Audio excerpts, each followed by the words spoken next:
नमस्कार मित्रांनो आणि मैत्रिणींनो, ॲडमिन निनाद ह्या आपल्या यूट्यूब चॅनलमध्ये पुन्हा एकदा आपले सहर्ष स्वागत आहे. महाराष्ट्र शासन देखील या संकेतस्थळावर आपल्या सर्वांचं सहर्ष स्वागत करत आहे, ज्याच्यामध्ये वांद्रेवरील सीलिंग आहे, लोणार सरोवर आहे, निवतीचा समुद्र किनारा आहे, वेरूळ लेणी आहेत, अजिंठा वेरूळ लेणी आहेत. अशा रीतीने ही आपली ऑफिशियल वेबसाईट आहे राज्य शासनाची. त्याद्वारे आपले जे हक्क आहेत, आपली कर्तव्य आहेत, आपल्या सेवा आहेत, त्या सगळ्यांची माहिती आपण प्राप्त करून घेऊ शकतो. आज आपण सेवार्थ ID च्या माध्यमातून आपली पेमेंट स्लिप कशी काढायची, आपलं पगाराचं पत्रक कसं प्राप्त करायचं याची माहिती घेणार आहोत. मला अनेक आपल्या कर्मचाऱ्यांचे सहकाऱ्यांचे मेसेजेस आले की कार्यालयाकडून आपल्याला पे स्लिप कशी मिळवायची असते, कारण लोनकरिता होम लोन असेल, व्हेकल लोन असेल, याकरिता आपल्याला पे स्लिप गेल्या 3 महिन्याची पे स्लिप आपल्याला जमा करावी लागते. याकरिता ऑफिसकडून देखील आपण प्राप्त करू शकतो आणि इमर्जन्सीच्या वेळेला किंवा आपल्या स्वतःकरिता आपण sevarth.gov.in च्या माध्यमातून आपली पे स्लिप काढू शकतो. त्याचीच माहिती या व्हिडिओतून मी आपल्याला देत आहे. सेवार्थ ID हा प्रत्येक राज्य शासकीय कर्मचाऱ्याला नोकरीच्या सुरुवातीला असाइन केलेला असतो.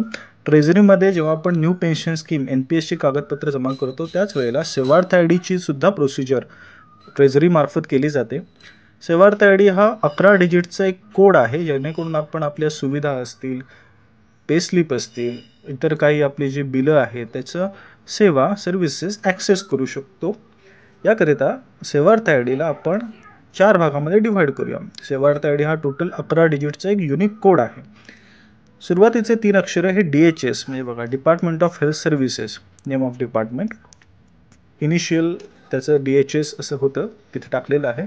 जर बांधकाम विभाग असेल तर PWD ने त्या कर्मचाऱ्यांचा सेवार्थ IDची सुरुवात होईल. त्याच्यानंतरचे 3 डिजिट्स हे नावाचे इनिशियल्स आहेत, जसं की NNC Ninad Nandkumar Chindarkar, initials NNC. Shrikant Rajiv Thakur असं जर असेल तर SRT ने पुढचे 3 डिजिट्स आलेले असतील. त्याच्यानंतर बघा, बर्थ इयरचे 2 डिजिट्स तिथे असतात. माझं 1996 बर्थ इयर आहे, त्यामुळे तिथे 96 आलं आहे. ज्याचं 2004 असेल त्यांनी तिथे 04 असं टाकलं पाहिजे. आणि शेवटचे 2 डिजिट 01 हे कोड ऑफिसने असाइन केलेले असतात, ट्रेझरी ऑफिस आपल्या कार्यालयाने. 0102 असे 2च प्रकार आहेत. जर आपला सेवार्थ IDला 01 ने जर लॉग इन होत नसेल तर आपण 02 ने देखील एंड करून सेवार्थ ID रिक्रिएट करू शकतो. जसं की DHS NNCM 9601 ने माझं सेवार्थ अकाउंट लॉग इन होत नसेल तर DHS NNCM 9602 असं ॲड करून माझं सेवार्थ अकाउंट मी ॲक्टिवेट करू शकतो. आता आपण गुगलला आपली सेवार्थची ऑफिशियल वेबसाईटला लॉग इन करूया. त्याकरिता गुगल क्रोमवरती ओपन केल्यावरती सेवार्थ SEVARTH असं टाईप करायचं आहे. पहिली जी विंडो ओपन होईल ती पहिली वेबसाईट ही sevarth.mahakosh.gov.in ची आहे. त्याला क्लिक करायचं आहे. प्रत्येक युजरला वेगळं अकाउंट आहे, आपण ॲक्सेस करू शकतो. उजव्या कोपऱ्यामध्ये आपण बघा लॉग इनचं ऑप्शन आहे, ज्याच्यामध्ये आपलं युजर नेम टाकायचं आहे. युजर नेम अर्थातच सेवार्थ ID. खाली पासवर्डमध्ये आपण बघा IFMS123 सर्व स्मॉलमध्ये हा आपला पासवर्ड बाय डिफॉल्ट असतो. कॅप्चामध्ये जी अक्षरं तिथे दिसत आहे तशी खाली टाईप करायची आहेत आणि सबमिटला क्लिक करायचं. ही ऑफिशियल वेबसाईट आता ओपन होते. आपण लॉग इन करून आत शिरतो आहोत. बघा, संपूर्ण जे जिल्हे आहेत त्या सगळ्याची माहिती आणि त्याचे टॅगलाईन्स नकाशामध्ये दिसत आहेत आपल्याला.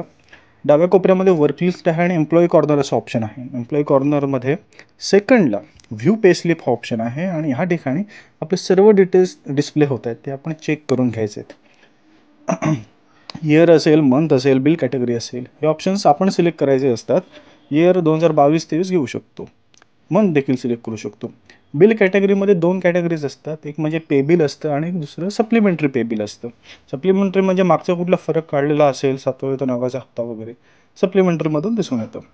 माझं सलग रेग्युलर पे बिल असल्यामुळे पे बिलला क्लिक केलं, व्ह्यू पे स्लिपला क्लिक केलं. आता आपण एका नव्यान विंडोला रिडायरेक्ट होतो. मी टेम्पररी एक दुसरी पे स्लिप आपल्याला दाखवतोय. त्याचे सर्व जे रकाने असतात, सर्व जी माहिती असते जशीच्या तशी असते. आपण पे स्लिप प्रिंट करू शकतो, डाउनलोड देखील करू शकतो. त्याच्यानंतर पुन्हा एकदा ह्या आपल्या वेबसाईटला आल्यावरती लॉगआउटचं उजव्या कोपऱ्यामध्ये ऑप्शन आहे, त्याला क्लिक केल्यावरती आपण मेन विंडोला परत आलो. अशा रीतीने प्रत्येक शासकीय राज्य शासकीय कर्मचारी सेवार्थचा उपयोग करून, शिक्षकांसाठी शालार्थ आहे, प्रोसिजर समानच आहे, आपली पे स्लिप दर महिन्याची काढू शकतो. यासाठी कार्यालयाकडे जायची आवश्यकता नाही. आपला हक्क आहे, आपलं कर्तव्य आहे. आपण आपली प्ले स्लिप एका क्लिकवरती काढू शकतो. धन्यवाद.